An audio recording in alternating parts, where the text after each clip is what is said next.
Le deuxième principe, pour bien parler, bien s'exprimer et influencer les gens avec ton art oratoire et ton éloquence, ça va être de lire au moins 30 minutes par jour. C'est basique, tu l'as déjà entendu.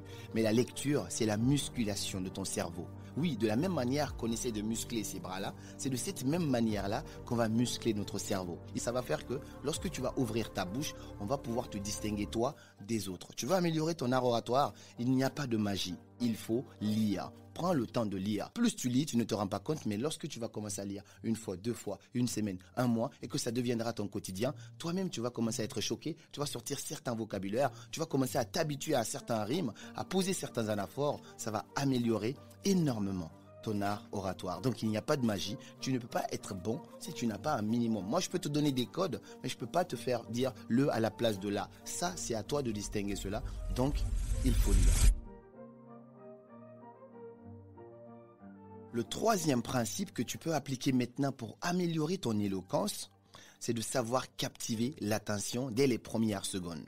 Je vais te dire, les études ont démontré que on a seulement 7 à 10 secondes pour captiver l'attention d'une audience ou la perdre. Seulement 7 à 10 secondes. Je ne te parle pas de 1 minute ou de 3 minutes. On a deux phases. On a la phase des 7 à 10 secondes et ensuite vient la deuxième phase de 3 minutes. Mais pendant les 7 à 10 secondes, le public va décider si on va t'écouter ou pas. Ça veut dire que tu vas avoir des stratégies pour pouvoir captiver. Il faut savoir captiver l'attention d'un public. Commencer une introduction ou une prise de parole par « Bonjour, alors je m'appelle, je suis ici aujourd'hui ». Non, c'est pas captivant. On peut faire ça autrement à chaque fois. Commencer par exemple par faire une petite blague pour commencer à captiver l'audience. Commencer par raconter une petite anecdote ou une histoire pour draguer ton public. Commencer par faire quelque chose qui sort de l'ordinaire, qui choque. J'ai fait des conférences où je viens sur scène avec des claquettes alors que j'ai un costume comme ça et j'ai des claquettes, ça choque tout le monde. Ou sinon je mets une casquette. Plein de petites choses comme ça sont dans l'art oratoire. Parce que le plus important, ce n'est pas seulement ce que tu dis.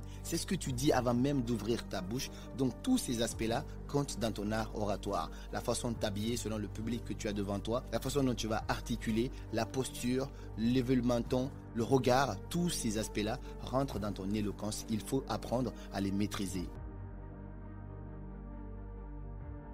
Le quatrième principe que j'apprends de tous ces grands leaders et même de moi personnellement, c'est cette phrase qui dit que « practice makes perfect ».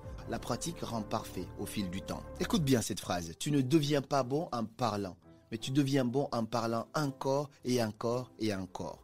C'est-à-dire, c'est en forgeant qu'on devient forgeron. Lorsque je regarde des vidéos de moi, je vais te mettre des extraits ici, je vois des vidéos de moi ou des conférences de moi il y a 5 ans en arrière, ça n'a absolument rien à voir avec les vidéos ou des conférences de moi aujourd'hui. Au fil du temps, je me suis vu m'améliorer. Je regarde des vidéos de moi, je me dis, oh là là, c'est pas moi, j'ai pas fait ça, ainsi de suite. Qu'est-ce qui a fait ça? Ce n'est pas seulement le nombre de choses que j'ai lues, ce n'est pas seulement le nombre de formations que j'ai payées pour me former ou le nombre de vidéos que j'ai regardées. Non, c'est parce que je me suis amélioré dans l'exercice, dans l'application. Tu ne vas jamais être bon en art oratoire si tu te contentes juste de lire, de regarder une formation. Non, il faut pratiquer, mettre à la pratique. Un exercice que je te donne, c'est que commence à pratiquer. Déjà, chez toi, devant ton miroir, commence à mettre ça en pratique. Les principes que tu apprends, applique-les devant le miroir. Parle seul si tu veux. Sinon, avec un ami, avec ta copine ou ton copain, avec qui que ce soit, commence à pratiquer. Dans les réunions, entre potos, il faut toujours commencer à pratiquer. Rappelle-toi donc, chaque occasion de prendre la parole est un entraînement pour le TEDx de ta vie. Le cinquième principe ici, j'ai tiré ça de Denzel Washington, c'est que les gens n'ont pas besoin d'un expert. Les gens ont besoin de vivre des émotions. Je dis ça parce que j'ai regardé un discours que j'analyse même dans ma formation de Denzel Washington. C'est un discours au Pennsylvanie, je pense à l'université de Pennsylvanie en 2011. C'est un discours très très marquant de Denzel Washington. Il a été invité à prendre la parole devant des étudiants sortants qui venaient d'être diplômés. Lorsque tu vois Denzel Washington faire ce discours-là, c'est un discours hyper marquant. Mais on voit que les étudiants s'en foutent royalement des diplômes de Denzel. D'ailleurs, il n'a pas fini des études universitaires qu'il avait entamées. Mais les gens ne sont pas là pour voir quel diplôme il a, quelle expertise. Non, les gens sont là parce que c'est Denzel. Les gens sont là parce qu'il arrive à les transmettre des émotions. Il les fait vivre tout type d'émotions. Il les fait rire, sourire, pleurer, Toutes les émotions sont là et c'est ça que le public retiendra de toi. C'est pour ça, dans mes vidéos, j'ai toujours évité d'utiliser des gros mots, des anaphores assez compliqués ou des métaphores que les gens ne comprennent pas. Je fais ma vidéo et je m'adresse à tout le monde. Ça veut dire, j'utilise un langage simple, un langage que tout le monde peut comprendre, mais le langage le plus profond que j'utilise, ce sont les émotions, c'est-à-dire comment je peux pousser les gens à la transformation à travers des émotions. Je ne cherche pas à mettre mon diplôme de master ou je sais pas quoi en avant, ce n'est pas ce qui compte. Le plus important pour les gens, c'est quelle émotion tu vas leur faire vivre, quelle transformation tu vas apporter. Aucun client n'est venu me voir un jour pour dire « Alors, il est où ton diplôme de coach ?» Non.